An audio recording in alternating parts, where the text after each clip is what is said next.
Start your habit of continuous learning today. Visit nomadphp.com.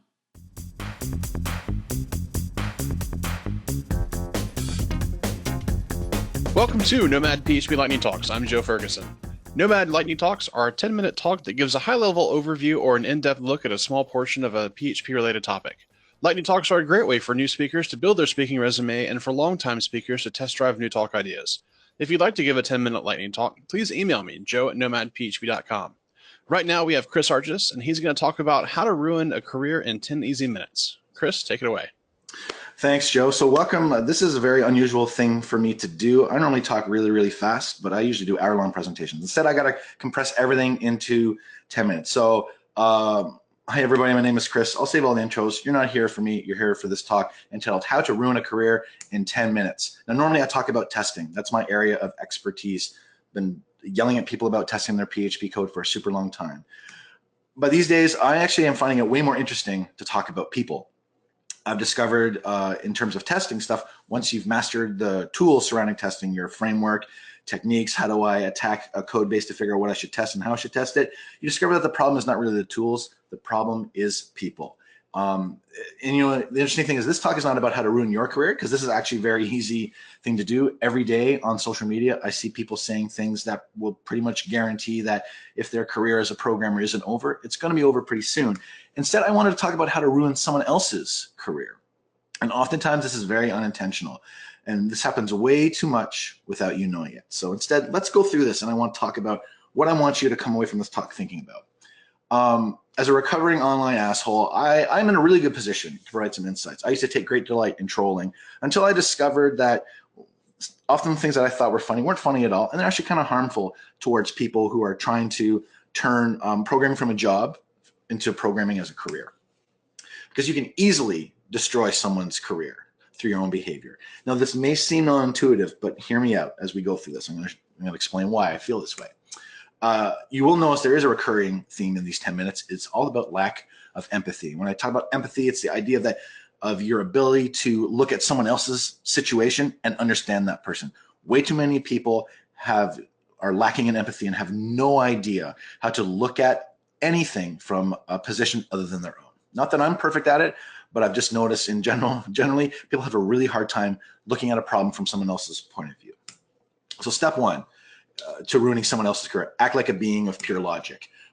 This is a very common thing. I got into programming because I didn't like dealing with people. Well, let me tell you, I've been programming it's going to be 20 years coming once the new year rolls around.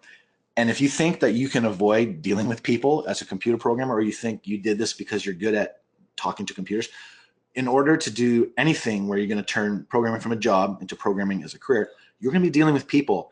You have to get out of this idea that everything is always going to be logical and that logic will cause everything, will generate wins for you. It's not the case. People are illogical because programming is about communicating ideas to people. We just use the languages to communicate those ideas. At the end of the day, you are still communicating your ideas to people. And if you assume everything is just logical, you will make some ridiculous mistakes and insult people in very interesting and creative ways, all because you think, well, this is logical.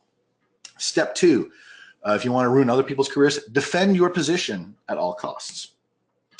This is a very common thing that we see. I don't care what you say, tool X is garbage. This applies to programming languages. This applies to editors. This applies to even your framework of choice, right? People have opinions. And again, we go back to the first step. As a being of pure logic, you would want to use the tool to get the job done, the best tool. It's very logical. But when you start going this way, you know, we're talking about tribalism. We've seen the impact of tribalism for American folks who saw what happened in the election last year. Very good example of elections come down to tribalism, and people like to group together with other people who are like them. But at the same time, tribalism turns nasty when you insist that only the things that your tribe enjoys are worth anything. So tribalism destroys careers, budding careers mostly, by people who are perhaps new to programming or new to the tool that that you enjoy using and providing some feedback on.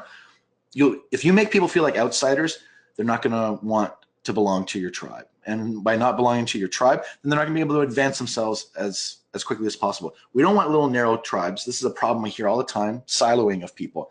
I'm a Cake PHP developer. I'm a CodeIgniter developer. I'm a Laravel developer. I'm a Symfony developer. I'm a WordPress developer. These are all tribes that have formed within PHP. And honestly, nothing good comes out of narrowly aligning yourself with a tribe. What comes out good is when you venture outside of the tribe and you embrace other people and you stop saying things like, this tool is garbage, this other tool is garbage, I'll only ever use this thing.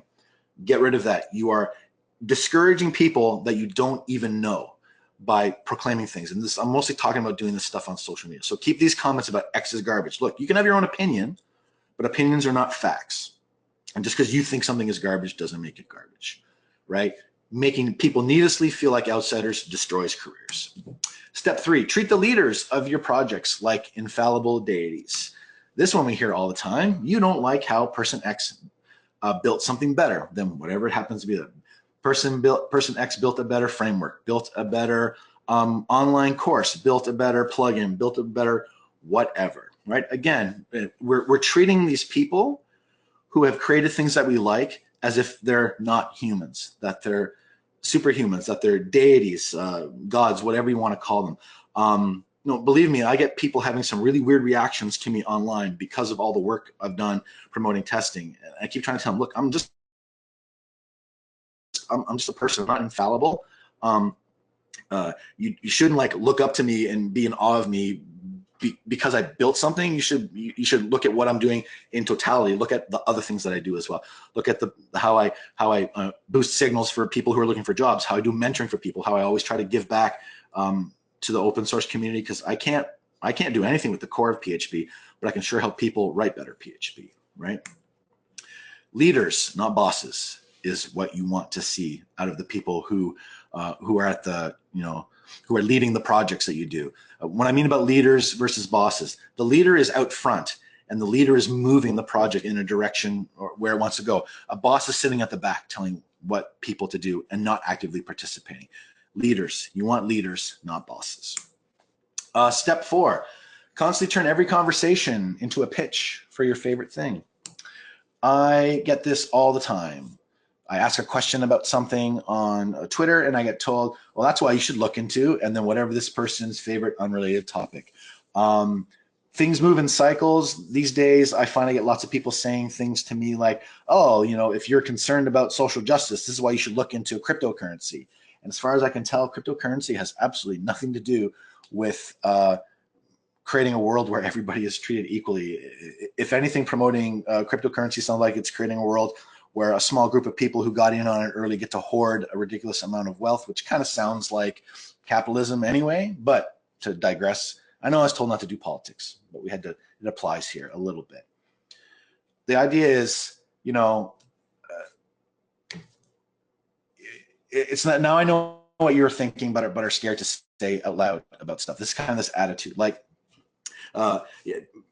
people want to always project. They're like, I really like this thing. I want everyone else to like it. And as a result, you start seeing connection where things don't exist and it becomes your favorite thing. Like for every project, like why aren't you using, framework X, or why aren't you using editor Y, or why aren't you using plugin Z for your project? It's like, well, because sometimes those things aren't a good fit. And sometimes, frankly, at that point, I'm not interested in learning about that stuff. So, we've ripped through this, fairly quickly. Now, I know what you're going to say when you hear me talk about how we go back over those points, right? We want leaders, not bosses. You don't want to be constantly using every interaction with people as a way to evangelize your favorite thing. There was a time where I told everyone to test. Now I flip it around and ask for people who want to test stuff. And I'm always, and I'm not focusing on the people who are at the head of my projects as being, infallible people. It's like they've done something really cool, but I'm not going to worship people. Having a hero be someone that, like, for example, did some library for your favorite framework, that strikes me as like just ridiculous. They're just a person. They're smart. They did something. They don't need to be worshipped. So you hear me talk about all this stuff, and I know what you're thinking out loud. Chris is still an asshole. Well, maybe I'm still this way. Maybe I'm a recovering one. It never quite goes away. But I think if you want to start helping people grow, and this is what this is really about when I say about ruining careers. There's this phrase that you may have heard of called microaggressions. So it's all these little unconscious things that people do towards other people, with the way that they talk to them, the way that they deal with them, and just the way they treat them. And all these little microaggressions, they all add up until a point where someone says, that's it, I'm done with programming. I've talked about this real quick at the beginning of this presentation, where a lot of stuff I'm focused on is I want to help people take programming from a job, which is where they're doing it as a way to make money, to enjoy the life outside of programming, which is great. I'm a big believer in work-life balance, and there's nothing wrong with, like, I'm going to go work, and then at 5 o'clock, I'm going to close the laptop, and I'm going to go live my life, and that stuff doesn't involve technology. But if you're going to turn programming from a job into a career, which is a decision that I made a number of years ago, then you discover all the other stuff that you need to start doing to turn programming into a career. We're talking about going to conferences. We're talking about networking with people. We're talking about contributing to open source projects. We're talking about doing presentations for people. To get to that next level, you can't be an asshole. It just doesn't work, because you need the support of other people in order to get these things done. So recovery from being, an asshole online starts by developing empathy, by the ability to look at problems from another person's point of view. And more importantly, start understanding when you have done something to hurt another person's feelings or insult them. It's the ability to go, whoa, maybe this thing that I just did wasn't cool. Maybe this thing is discouraging people from participating in programming, from participating in the projects that I want to share with people. The fine line, it's a very fine line between, being an evangelist and a zealot towards something. It's very easy to push too far, and it's that old thing when all you have is a hammer, everything looks like a nail. So let's talk about what I think you can do about this sort of stuff to stop ruining people's careers. Because again, they all add up. I have no idea how many people just stop participating in projects and eventually stop being programmers based on the way that I behaved in some of the projects I worked on in the early part, in circa 2005 to 2006. But let's talk about what I think you can do.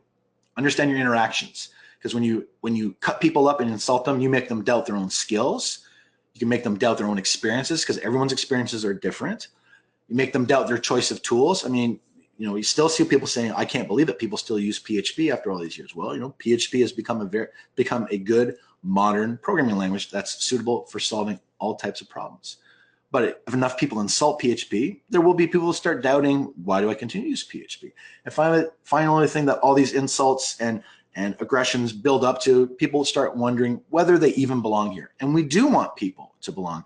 The more people who understand how to use a programming language, the more opportunity there is to learn things from them, and the more opportunity there is to build very interesting projects with it. So the number of people who will tell you that they're upset by your actions, by the way you talk to them, is dwarfed by the number of people who are upset by your actions but will say nothing. I have found this to be true both on the positive side of things and also on the negative side of things. I've sold lots of books and done lots of videos over the years, and still the number of people who tell me that they enjoyed my stuff is pretty small compared to the number of people that I know have bought the books and I know have seen the videos. And consequently, on the other side, the number of people who have said that they hate my stuff is very, very small. But at the same time, you have to assume that not everyone who likes your stuff is going to tell you that they like it, and not everyone who hates your stuff is going to tell you that they hate it. So just be aware, just because no one ever told you, this is a classic thing about, I've never seen person X say insulting thing Y. Well, just because you never heard them say it does not mean that they've never said it. We talk about interacting with people online in terms of computer programming and offering advice. This is not a battle to be won at all costs. This is a gift. You have an opportunity to learn empathy towards people, to start going, oh, I didn't understand what I was saying offended you, or I didn't understand that what I was saying wasn't clear. Now that you step back and say, oh, now I understand your opinion on this thing. I understand why you are upset. I understand why you are confused. I understand why you are happy. I understand why you don't like what I'm doing. We have to look at this opportunity as a gift. It's an opportunity to interact with people and build things other than shareholder value. People who know me know that I'm not a big fan of the startup scene for a variety of reasons. I went through 2 of them that didn't work out. So I see a lot of habits coming out of the startup world into non-startups, and it just, it causes a lot of tension, a lot of friction, and overall causes a huge lack of empathy. So thanks for your time, and happy holidays to those celebrating this year. Thanks for joining us for another Nomad PHP Lightning Talk. If you'd like to give a Lightning Talk, please email me, joe@nomadphp.com.